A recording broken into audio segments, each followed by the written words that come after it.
I stumbled across a situation 2 weeks ago at the Park District. And a series of events that have basically led to me calling for a session. We were not able to address it in an executive session, and that's why I felt it was important.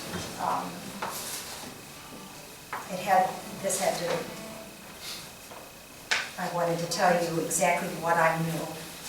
And these are strictly facts. I know many of you have had certain ideas about various members of the majority of the board. But I hope you listen closely to this. It was 2 weeks ago yesterday, I went to the Park District and I stopped in to say hello to Doug Booth.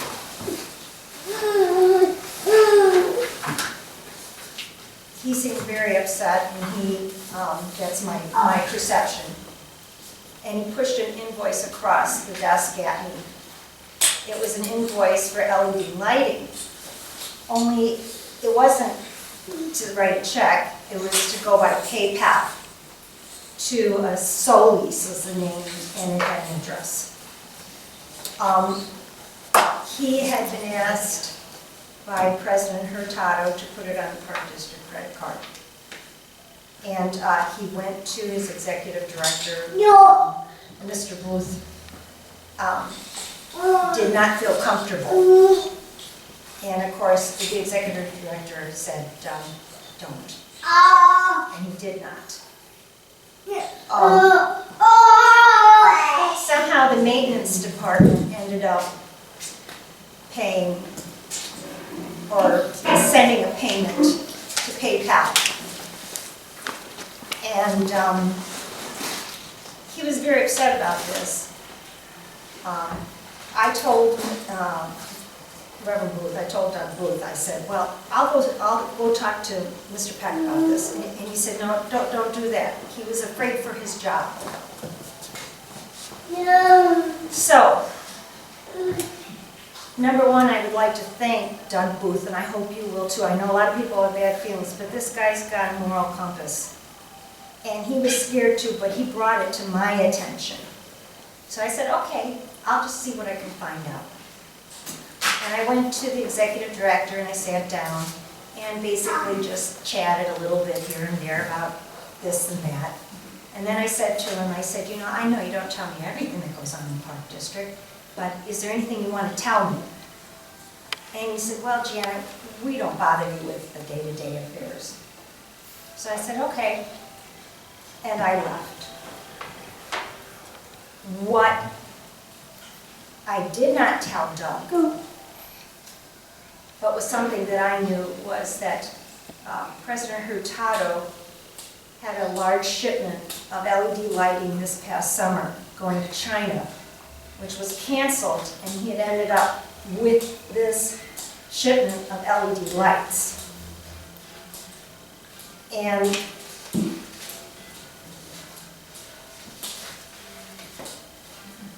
one always likes to think the best of people that you know, and I'm very optimistic, and I like to be.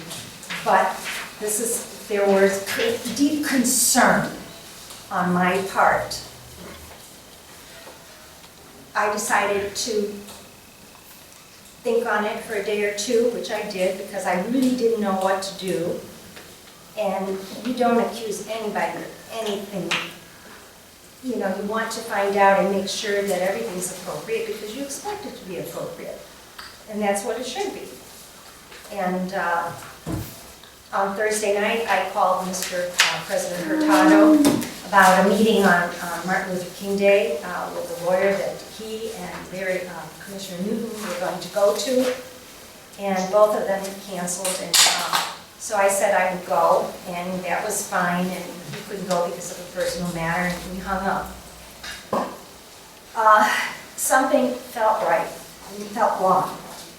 And the next day I called Garrett Peck, and I said, we need to talk. No. So after work, he met me at Starbucks to have some coffee. And I was going over this with him. I said, this is just not right. Something's not right here. I don't like this. And he called Pete Steinys, who came over. You can thank Commissioner Steinys for actually retrieving that money in transit. He happened to be, after the fact of the money going out, he found out in time enough to retrieve it electronically. You're welcome, you know, Mr. Steinys, Commissioner Steinys wishes the same thing on that. Well, he came over and to that meeting. So it was Commissioner Steinys, myself, and Garrett Peck. At that meeting, I said, this is all inappropriate.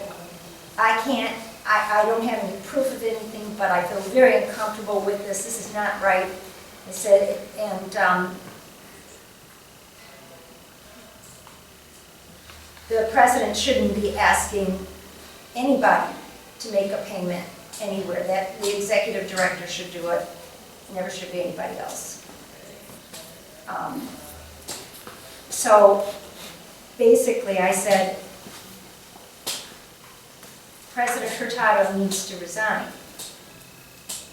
So Garrett Peck, and I said, if he doesn't, I will. And Mr. Peck met with Mr. Hurtado, according to what Mr. Peck told me. On Sunday, he called me that night and said that President Hurtado was going to resign. I was uncomfortable with this because I didn't know whether this would happen or not. So I called President Hurtado and asked him if he could meet me on Martin Luther King Day at 1 o'clock. I was not going to go to the meeting. That had been canceled with the lawyers. And, you know, I'd like to have his side of the story. So I went we met at Panera on Route 59 in Cape Farm Road at 1 o'clock. I had told Garrett Peck to put together a resignation letter for President Hurtado.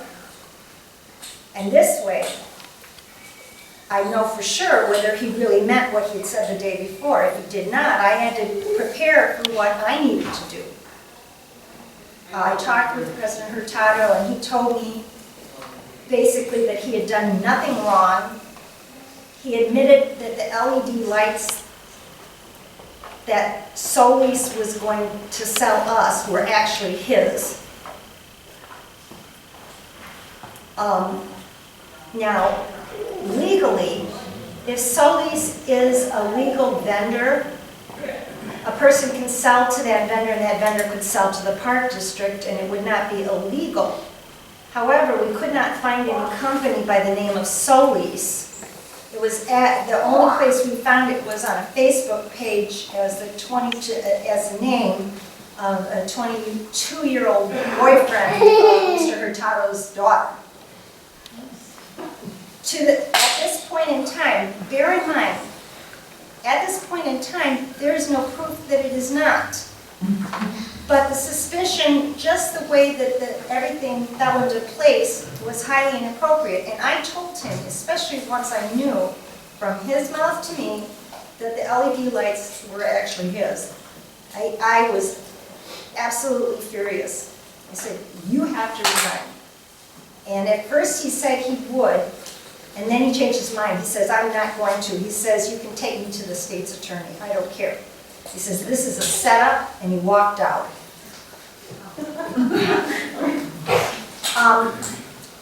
By the way, I know there are a lot of people that have thought a lot of things about me. But as I told Garrett Peck last week, one thing I said, I feel like I've been fed the information I need to provide the vote in the direction that was wanted. His reply to me was, yeah, you're probably right.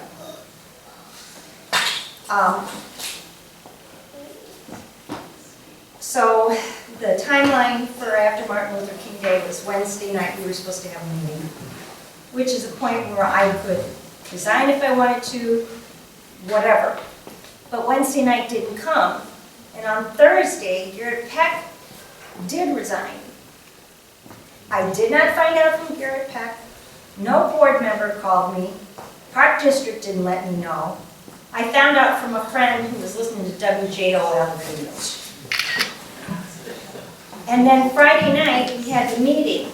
And so many of you who were here Friday night, you couldn't possibly know what shock I was in.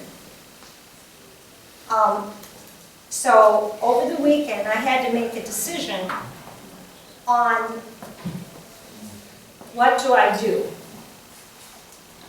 Many of you may have thought the utter worst of me, that I was part of whatever.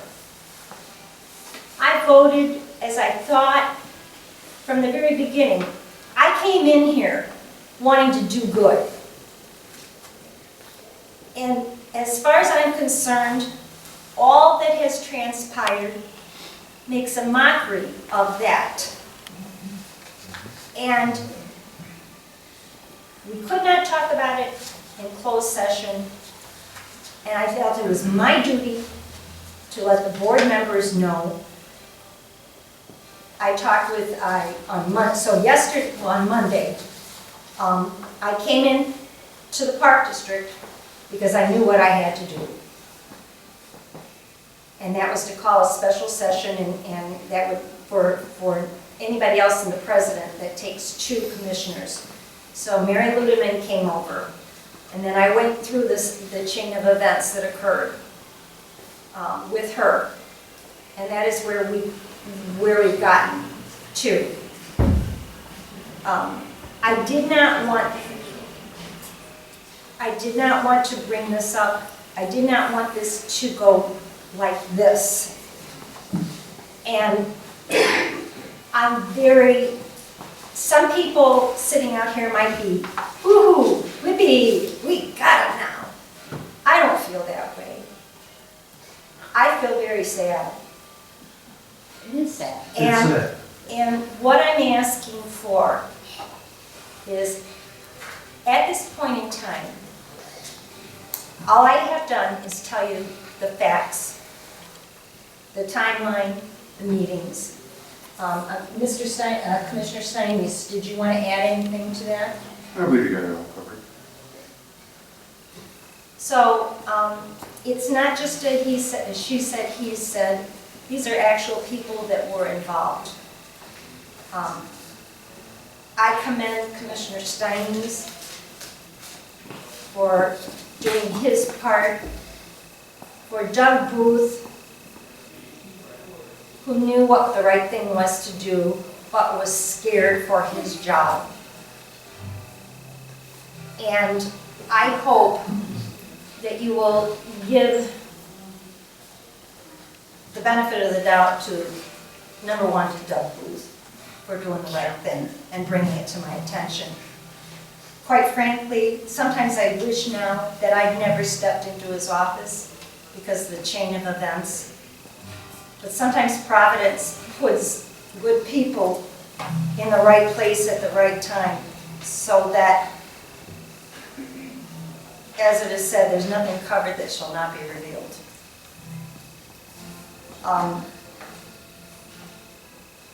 I know there's so many people so angry about this, and wants to do this and do that. Please keep in your prayers and your thoughts the Park District personnel. They're really good people. And if I did not have to have said this publicly, I wouldn't, but I couldn't say it in closed session so that it could be dealt with privately. Hopefully. I have nothing else that I can add to that, but I want the Park District to go forward and do well. And hope I have your support, because this has been a rough haul. Thank you very much, everyone.